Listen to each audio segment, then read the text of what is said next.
Hello, Global 9 Honors. Welcome to week 30. This is April 12th through the 16th. It is the last week of the third marking period. However, this week's grades will go into the fourth marking period. So, congrats, you made it this far. We're just coming off a spring break, so welcome back. Lots to do as we begin to uncover our next unit of study. We had been studying the classical civilizations, and creatively, the AP College Board is going to call the next unit post-classical civilizations. So we've already talked about the Greeks and the Romans and the Indian empires and the Han Dynasty, of course, in China. But now we're going to be talking about the era just after that. So previously we were at 600 BCE up to 600 CE. Now we're starting at 600 and we're going to start to move our way on.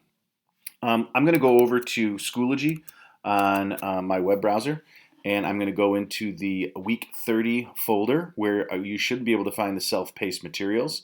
Here is a classic map of the Byzantine Empire. It looks a lot like the Roman Empire. In fact, most of the time during that era, those people actually called themselves Eastern Romans. They did not call themselves Byzantines. That'd be a term historians are going to give this era well after this time period. To that point, we're going to see how, remember, Diocletian divided the empire east and west, and we moved the capital with Constantinople. And I'll show you all this in just a minute on our map. But this is kind of what's going on. So here's the goal. Your job this week is to review the background of the political and economic and, of course, the cultural developments. And there is going to be a bunch of cultural changes that will go on. Not only are they going to preserve what the Romans and Greeks had done, they're going to save it for another 1,000 years, but they're also going to have their own twists and things that will be pushed along, and it'll actually make its way further north up into Russia. Your job is three things this week. One is going to be a Byzantine map, and I'll show you that in a minute. There's a lot of things to label, and I'll help you with that. The second is the Introduction to Byzantine History. This is going to talk a little bit about Justinian and the time period as we get started. And then the third activity is called Primary Sources of Secret History. There's this guy, his name is Procopius, and he is Justinian's, legal historian. He is the first person to write it all down. Well, as Justinian saw it. And we would find out later, after Justinian's death, that Procopius actually kept a secret journal. And just like every, presidency or a dictator or whoever, when that time ends, and historians and society begin to judge that person, sometimes a lot of information comes out. So here we are, lots of information going to come out here about Justinian. And just like in 2020, 2021, we're going to see how he too was going to have a whole bunch of things said about him that he probably would not have taken too kindly to. To that point, let me just go over to our notes. I'm going to use Notability, and I'm just going to go through a couple of quick things to show you a timeline here as we begin to see just what's happening. So you'll see on this page, the top left-hand corner, a picture of Justinian, his wife Theodora. Together, the two were a power couple, and we'll get to that during class time. You'll see in the top right-hand corner, there's a picture of a beautiful church that later was converted into a mosque when the Islamic Empire came through and took over.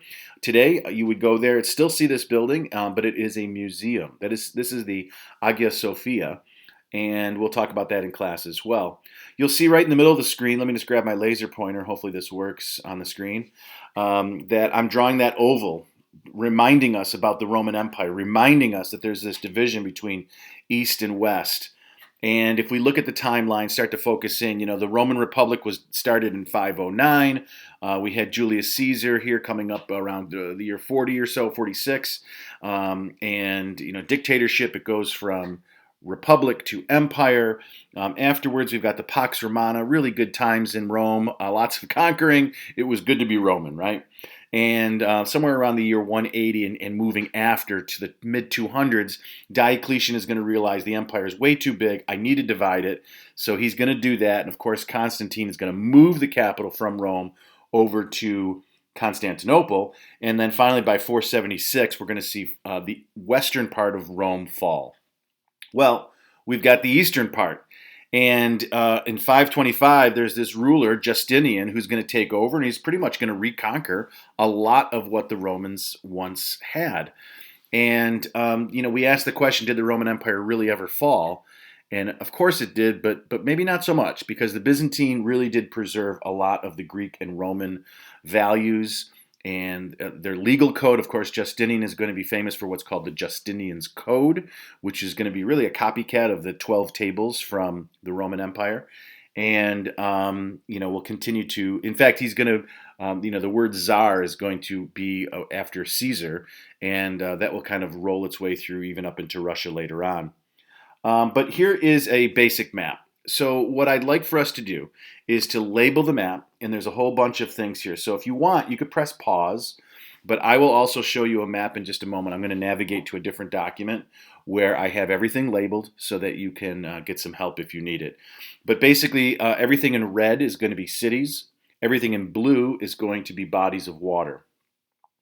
So let me just do that. I'm going to go over to the other document that I have and talk very quickly about some of this effort. So real quick, and I know this is a little redundant, but I think it's worth going over. So we have, I'm going to use blue for political. So here is the Roman Empire divided west, east, right?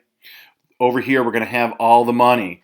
And this is why Constantine, all right, let me just take a darker blue. Constantine is going to move the capital. And it's this waterway called the Bosporus Strait that is going to be the key waterway, because we're going to have from all these different directions, we're going to have the Silk Roads, right? So we've got lots of money, good times, happy face. And I should probably make a green $sign because this is where the money's at. Over here in the west, we're going to have, I'll keep it green, unhappy. This is going to become feudal times. Eventually we'll talk about the Dark Ages and the Middle Ages of Europe. And we'll use the word feudalism, right? So feudalism. My cursive is messy.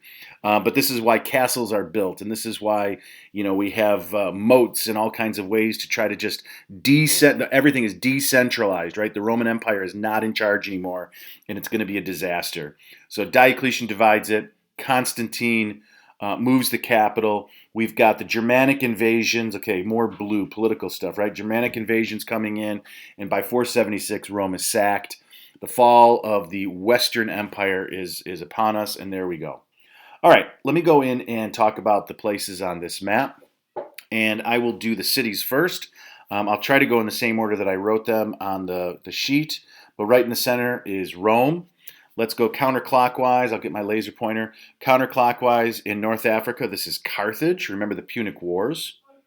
It's easy to label Athens, okay, in Greece. And then here is Constantinople. Now, when I do my drawings and writings on notability, I might write it off to the side. I'll use the pinch-pull idea. I'll do that here with Rome. All right, I might use the pinch-pull. I'll resize it. I'm using my index finger and middle finger to try to place this where I want.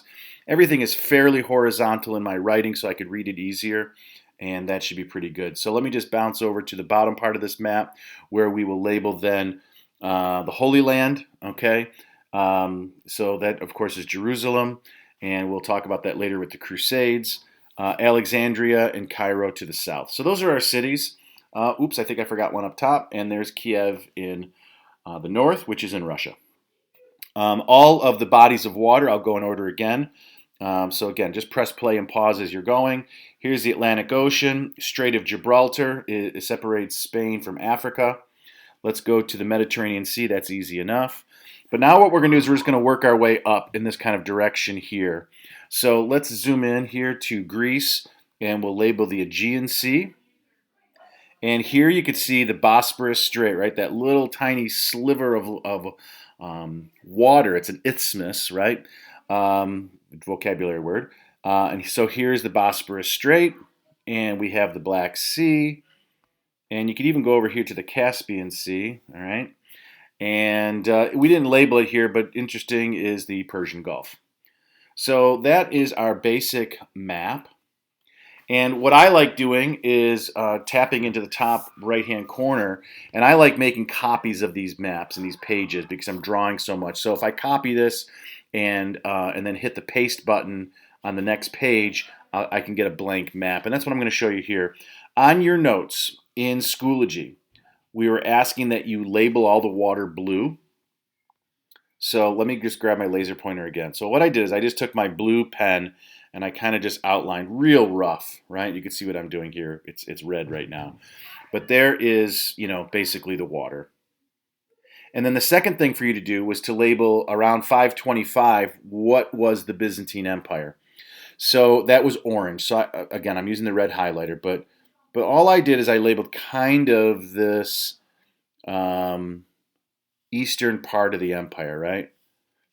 So I'll label that orange, and then I'll label the new lands that Justinian conquered by all the way up through 565. And again, it kind of looks like he grabbed the rest of Rome. So together, now we've got the oval again, but you can see the division between purple and orange there. That was what was intended on our Schoology page. So if you're looking at my screencast right now, you'll see locations to label. I think we did number 1 and number 2 pretty well.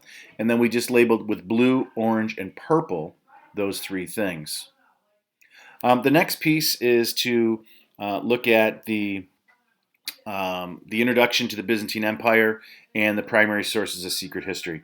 There's not a whole lot to that. So all I'm going to do is I'm just going to remind you that as we look at these couple of pages, so here's the first one and the second one, your job is to annotate using the AP World History theme color. So brown is going to be our interaction with the environment, red is going to be our culture and our beliefs, blue is political, green is economic, orange is social structure, and purple is for technology. So you might use 1 or 2 colors more often than others, but your job as an AP honor student is to go through and label and color and use those lenses as we go through documents like the ones that we have here. So I'm not even going to call those 2 pages up. I think it's pretty self-explanatory. The 2 sheets here is one of them, the primary sources. This is Justinian and Theodore about Procopius. Just a couple of questions at the bottom. So hopefully you don't find this too difficult, but it is a good introduction for us into the post-classical civilizations, specifically the Byzantine Empire. If you have any questions, don't hesitate to ask your teacher. I hope that this was helpful. Have a good one.